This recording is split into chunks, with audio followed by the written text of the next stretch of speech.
Football Final. Brought to you in part by Sandy Sansing Chevrolet Nissan BMW and by Midas Auto Systems Experts. Hola, and welcome to Week 5 of Prep Football Final. I'm Doug, he's Stan, and thanks for tuning in. That's right. A little later on, we will show you and tell you why, despite an 0-4 start, they are excited about football at Catholic High School. And we'll go one-on-one with Choctaw coach Lionel Fayard.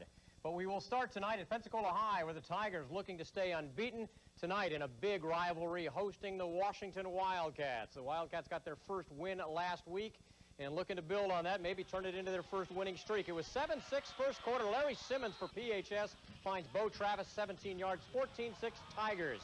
And then Pensacola High, you go to DeMontre Carter, and the race is over practically before he started. 72 yards, it's 20-6, Pensacola High in control. But before the end of the half, Michael Madry, who earlier had a 50-yard run, this time hits Robert McCants from 6 yards out, made it 20-12 at the half. Washington very much in this thing. But Simmons, once again to Travis, this time 22 yards. That's actually made it 26-12, Pensacola High at the half. And then they stretched it out in the third quarter. That's Carter, 25 yards, made it 33-12. That's your final. Pensacola High winning it 33-12 to stay unbeaten. The third-ranked Tigers now 5-0. Washington now 1-5. Meanwhile, Woodham visiting Tate in another old traditional rivalry that really hit full stride in the mid-'80s. Woodham and White, that's Sean Kelly. He is hammered by Tate's Chris Metz, and we're scoreless after one. Woodham now in the second quarter. Inside handoff on the reverse, and pretty good misdirection, I guess. That's Terrence Williams when you finally catch him, and when you finally do, nobody can. 33 yards, 6-0 Woodham at the half. Tate trying to mount a drive. That is TJ Touchstone back to throw, but he's picked off by Kurt Williams. And that is what secured the 6-0 lead at the half, and Woodham went on to beat Tate. Final score in this one was 19-0. Woodham's first win of the year. They are now 1-4. Tate falls to 0-5. The Escambia Gators are off to a terrific start, 3-1 heading into tonight's district showdown with Panama City Mosley. And we'll pick up the action early on. Escambia up 3-0. Mosley on a 4th and a foot. Shannon Wilder gets it in the end zone. That's a touchdown. It was 7-3 Mosley. But Escambia comes right back. Antonio Cannon to Jason Parker. Nice catch. That's a 22-yard touchdown. 10-7 Escambia at the half. Second half, all Gators. First, off of the Mosley fumble, it will be Doug Morris getting the recovery for Escambia. That set up Casey Hankins from 42 yards away, and he makes it with distance to spare. 13-7 Escambia, and then later, Ronald Butler will put it away. Terrific cut inside, back out, finds the end zone, 5-yard TD. Escambia wins the final. They win it big. It was 30-7. Other score tonight, Choctaw, 9th in the state, beats Panama City Bay 17-6. Good one tonight at Northview, with Northview hosting Pine Forest. Pine Forest in white. Tim Spooneybarger back to pass, but his pass will be picked off by Northview's Michael Peterson as these two defenses went back and forth. Northview would get on the board first.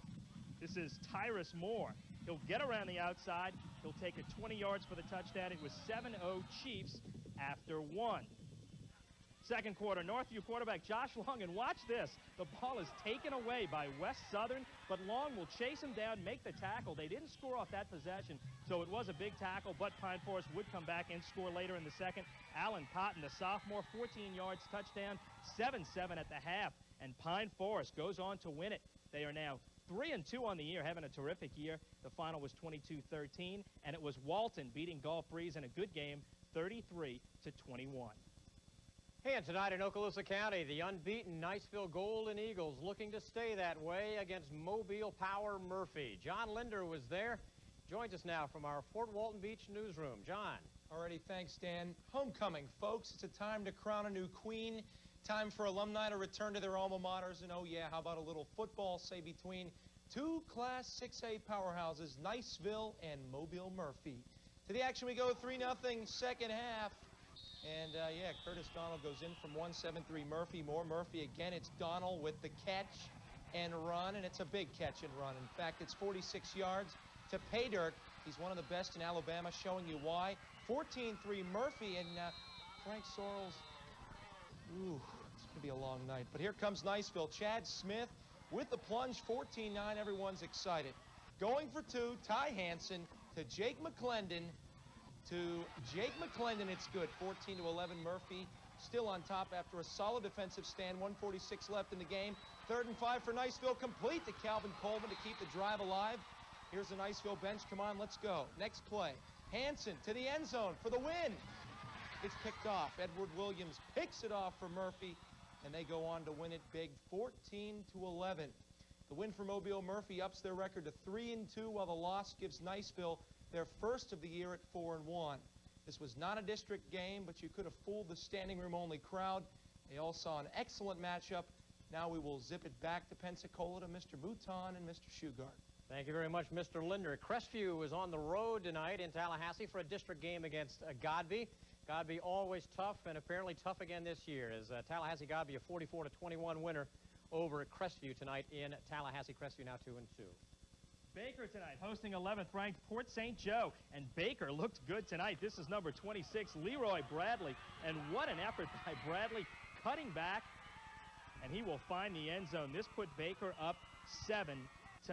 Port St. Joe quarterback Jared Patterson will go to James Daniels for the pickup there, but as the drive continued, Jamie Chutchins will intercept in the end zone for Baker to stop the drive. They played good defense all night. Baker quarterback Nick Bird was sacked here by Port St. Joe's Charlie Langford, but Baker would come back. Nick Bird would find Jason Westbury. This is a touchdown. They led 14-0 at the half and go on to a huge win over a ranked team. Baker wins it 34-0. Big win tonight. A little later, highlights from Milton, Pace, Bloomington, Bruton, and East Bruton. But next, we will head to Catholic High, where the Crusaders were off tonight. Their season isn't off to a great start, but we'll tell you why they're still excited about football in Crusaderville. That's next on Prep Football Final. Final to turn their football program around, Catholic High went out and found a guy with tremendous credentials. Kyle Lingerfeld spent 11 years with 5 different colleges, including stints at Maryland and Florida, and he spent a year with the Washington Redskins. But with just 4 seniors on the Crusader team, he's learning football reality. This week's Prep Profile is brought to you by the Key Ford family.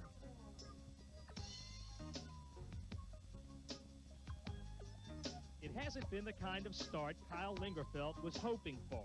His Crusaders are winless, losing 4 games by an average score of 38-10.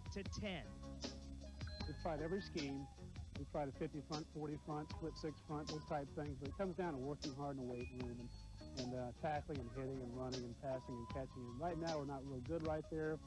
So I found that this has been very humbling, because I think I know a lot of things. We probably employ those things on the football field, but you find they don't work sometimes because the athletes are not able to incorporate what you teach.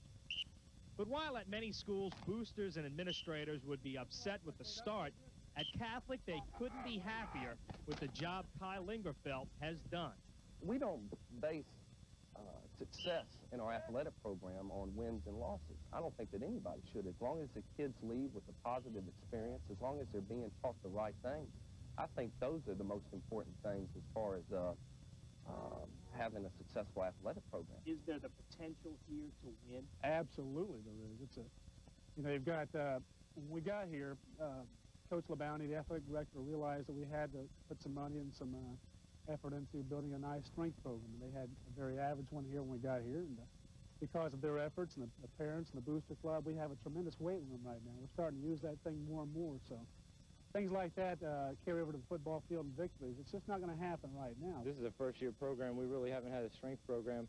He's got a great strength program going, and next year after that, guys are just going to get stronger and better, and the program's going to be real good, and I know it is. The Crusaders start 4 freshmen and 5 sophomores, and they all believe the program is headed in the right direction. One of the brightest spots this season has been the play of senior quarterback Jason Girai, number 1, who in 4 seasons has had 3 different head coaches, and now wishes he had more time with Kyle Lingerfeld. He instills so much emotion and so much discipline in this program. It would have been such a great foundation to come in here my sophomore year and have him, but right now he's doing the best he can do, and we're doing the best we can do, so all we got to do is just work forward. The key to Catholic's future now is keeping Lingerfeld at Catholic. I have no intention of ever leaving this place. These young kids have asked me that over and over and over. Coach, you're going to leave, this, that, and that. And I say, no, sir, I'm not going to. I'm committed to you, and that's how I feel. These juniors, these sophomores are my kids. And sometimes when you coach in the college level, you have the kids and you have yourself, and there's a job. This right now, these are my young men. I love these kids. They're my kids, and I have a great attachment to these kids, and I'm here for the long run, I promise you. Kyle is a very impressive guy, Dan, and I have no doubt that this team can win, but it's going to be a couple of years. That is a school which has always had things in perspective, and probably that will never change. And that's either. really nice to see. That is certainly indeed. Up next, back to the highlights, including Milton hosting Clark High out of New Orleans.